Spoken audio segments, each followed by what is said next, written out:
Ahoy! Today we're talking about multiple changes that kind of go together.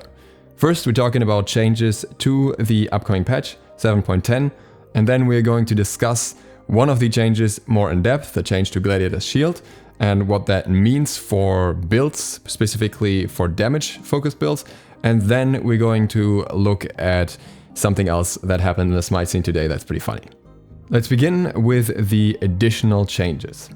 So you may already know, if you're following my channel or the updates closely, that Loki received some changes during PTS, and he now actually received some additional changes, very minor ones though. The behind you animation will get slightly changed. The backstab damage numbers art will be moved up a few units in order to provide better visibility for Loki while attacking.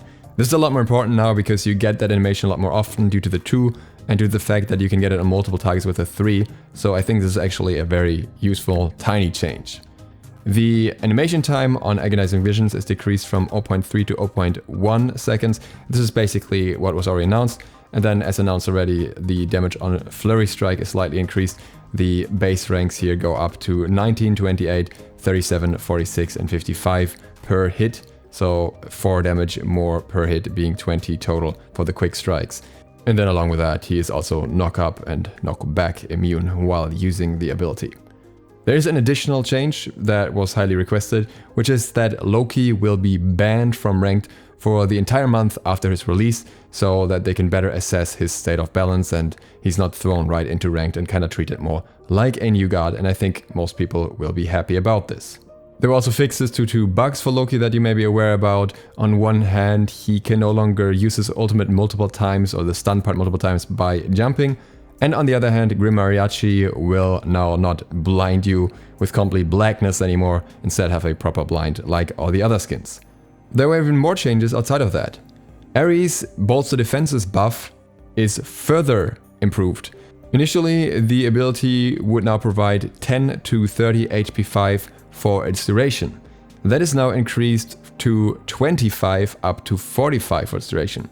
The duration of the ability is 8 seconds, so on the first rank this will now be somewhere, I think, in the high 30s, almost 40s or something, and then it should be around 70-ish, very roughly, when you have the ability maxed out. Didn't do the numbers here, just very roughly ballpark of how much we're talking about.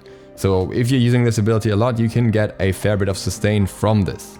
This isn't anywhere close near, say, Amaterasu levels of healing, heals 220 on a 9-second cooldown, but it's still nice, especially because it affects your allies as well. It's not going to make the ability insane all of a sudden, but it is a little bit more of an incentive to actually use it. And then the last change is one that I think many people expected as well, and that is a nerf to Gladiator's Shield.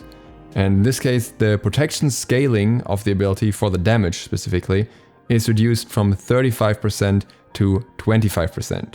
Keep in mind that the item also comes with a base damage value that is unchanged, so there will still be 15 base damage before this is factored in. And this one I wanted to talk about a little bit more, because on my recent Gladiator Shield gameplay, Catherine actually brought up the point that it may be worth looking towards Gladiator Shield as more of a damage choice on damage focused characters.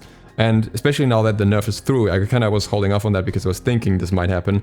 We can actually have a look at the damage difference between Gladiator Shield and going for a more damage focused choice like Crusher.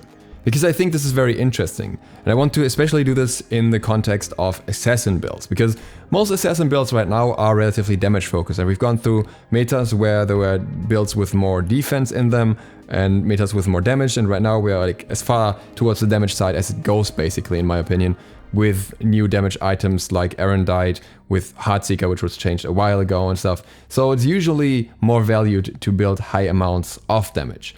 And I want to know if bruiser builds with current strong bruiser items have any chance to compete with that with the inclusion of Gladiator's Shield. So the items that we put into competition here are Gladiator's Shield and Crusher, which fall on the same price point, come with an additional damage effect with abilities, are generally suited for ability-based characters, even though Crusher also comes with some benefits for A-based characters, and are something that you can fit in around the middle of your build. That doesn't prevent you from building, say, Heartseeker later on in either of them, but that's not our point here. So first we need our generic assassin, and that is going to be Hunbat's on level 20. The ability that we're primarily looking at here is the Chu. Now the Chu does not come with any specific damage enhancements, it's AoE and it has some very solid base numbers, so I think this gives us a good average of what an ability could do with either of these items. Now for the rest of our builds. In the first scenario, the additional items that we include are Arendite, Crusher and Magi's Cloak. A high damage focus build with minimal defense in order to get through enemy CC, for example. Magi's is just suited for that. Our defensive option, on the other hand, includes Shifter's Shield, which is an effective item when it comes to doing damage and getting defense. Gladiator Shield, obviously, and Mantle of Discord. Mantle of Discord because if you have multiple defensive items, especially Shifters, Discord synergizes much better, and typically you're not as dependent on Magi's to get any damage off, because if you take some damage, you should still be fine. It is worth noting that the defensive build is a little bit more expensive. That's because Magi's is incredibly cheap for what it offers. We could also go with Spirit Orb here to make it more even, but really that wouldn't change anything about the damage output, so it doesn't actually matter. And now let's look at the resulting stats. First we have an overview of everything we got here. We got our power, which is highest with the damage focus build obviously, but only slightly lower with the bruiser build, mostly because Shifters, when you're fully stacked, is pretty high in terms of damage. However, if we factor in the low HP version, then the damage goes down significantly. The Crusher build has twice as much pen as the defensive build, and I think that's something that we'll see having some degree of impact, at least in the rest of the stats. But then on the other hand, we can obviously see that the defensive build has way more defense. Who would have thought? By the way, the stats here are split by the defense that you have as base defense and the defense that you get from items. So you actually have to add that together if you want to know the full defense. So we're talking about 223 physical defense when Shifter's passive for the defensive part is active. And we still get a decent amount of magical protections along with that, almost 150. What is worth noting is that I think additional aura effects from your teammates would also factor into these stats. So if somebody had a Gauntlet of Thieves or something, that should further increase your damage as well that you output with Glad Shield, but we can't rely on that, so we're gonna exclude it. First, here's an overview of our true damage output. This doesn't really tell us much yet because that's just before you hit any target with it. This is just the actual value. What we can see here is that Crusher comes in with 49 damage, which is less than Glad Shield, even in its weaker variation, basically, when Shifters is on its damage form, which comes in with 59 damage, and then when Shifters is procced on low HP, then we're looking at 76 damage. So from Glad Shield alone, we still get more damage here. And this is, I think, a good indicator of why Glad Shield received this nerf before it left PTS, because otherwise, in the last variation, it would have been around 100 damage per ability, pre-mitigations. However, Glad Shield's damage is physical damage, meaning we'll have to factor that in with the overall damage output.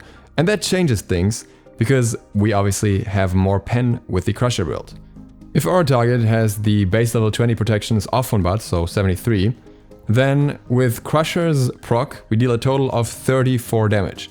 Keep in mind, however, that this is over a duration of 2 seconds because it ticks. With Glad Shield, we now deal almost the same damage, slightly more, 37 damage, which is instant, but only if the enemy is low enough on HP. Glad Shield and Shifter Shield on low HP still comes out way on top with 48 damage here. So interestingly enough, even when we factor in the penetration, Crusher still deals the lowest damage. This is because on level 20 we have a decent amount of base protections to work with. On lower levels, Crusher would do more damage in comparison. That's also when we have less defense. So if you're more looking towards late game, then Crusher just generally falls off a fair bit.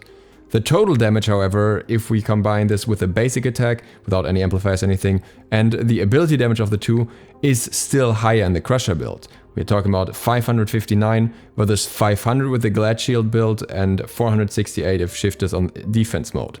I would say, looking at the total damage output and the defense that you get in return, this is a very bearable sacrifice to make though. I mean, after all, both builds have their benefits, but I would trade an Erudite passive for Mantle of Discord passive. They're pretty comparable to me, depending on the situation. I prefer one or the other, but I wouldn't say one is better or worse than the other inherently. And for good measure, I wanted to compare the same thing against a high defense target as well, somebody with a 250 physical procs. At this point, the damage between Crusher and Glad Shield is negligible, honestly, because neither of them does all too much damage. If you do 15 with Crusher or 18 to 23 with Glad Shield, that's not going to turn around. The overall damage, however, is much closer together. We're talking about 250 versus somewhere between 236 to 221. Really not a big deal here. And that honestly leads me to the conclusion that a triple defense assassin build may be a lot more viable with the next patch with the inclusion of Glad Shield. Ironically, the passive alone isn't even that much better for assassins specifically who don't build heavily into defense, but the fact that especially in a combination with shifters you can get pretty significant benefits out of it in situations where you and the enemy are low HP are something that I personally would value, and I think that is something worth including in situations where you can afford to build like that. Obviously comes with downsides as well because you have way less build flexibility, especially if you need something like anti-heal as well, that's a lot harder to fit in. So keep that in mind, but consider if some scenarios would actually allow for Glad Shield usage on assassins or on junglers. Likewise, it obviously is something that can also be considered on solo laners for sure, but also on supports. Something that I haven't talked about or looked into in detail, but that's something that I definitely think is possible as well, because they get a lot of defenses quite easily. And yes, just to be clear here, you can obviously outdamage a Glad Shield build more if you build another additional damage item instead of building Magi's Blessing, but then in any situation where you need to survive at all, you're just on the back foot way more as well. So I think that evens itself out in a way, but you can definitely do more damage with other builds, especially if you go into percentage pen to some degree as well. That is not something that I'm ruling out here at all. And last but not least, for something completely different, I have a bit of an update that's hilarious and sad at the same time.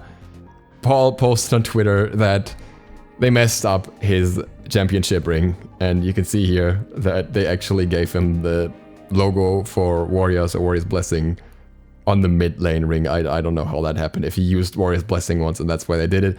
And they messed up the same thing on Scary D's ring as well, the other way around, with him having Solo imprinted on there and then the Mage logo, Mage's Blessing logo. That's just very, very unfortunate, though I think it will make for a good meme in the long run. And that is it for today. I hope you enjoyed this video. If you're new to the channel, click the sub button and maybe the bell so you get notified of upcoming SMITE updates of various kinds. And other than that, I hope to see you for the next one soon. ZiSotto, out.